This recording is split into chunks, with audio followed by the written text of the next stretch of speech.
আসসালামু আলাইকুম। কেমন আছেন ভিউয়ার্স? আজকে আমরা দেখাবো বাংলা ৩ নম্বর ভাগ কীভাবে লিখতে হবে। তো বাংলা ৩ নম্বর ভাগে ৩টি বর্ণ। প্রথমে আমরা লিখব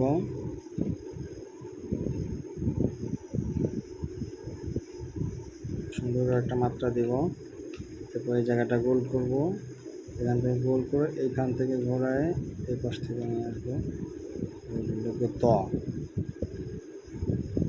তারপর আবার সুন্দর করে গোল করে একটা ত লিখবো এখানে। এখান থেকে ধরে এনে নিচ পর্যন্ত ধরে উপরে উঠাবো। এরপর সেটা মাত্রাটা বাড়াই দিব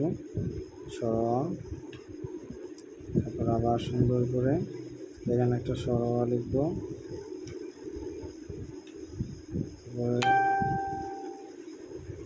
এখান থেকে ধরে এনে এইভাবে নিচে নামাবো, এখান থেকে সোজা উপরে উঠাবো মাত্রা ছাড়া।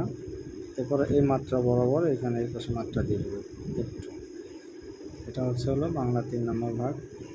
এভাবে যদি আমরা লিখি তাহলে আমাদের লেখাগুলো ইনশাআল্লাহ সুন্দর হয়ে যাবে।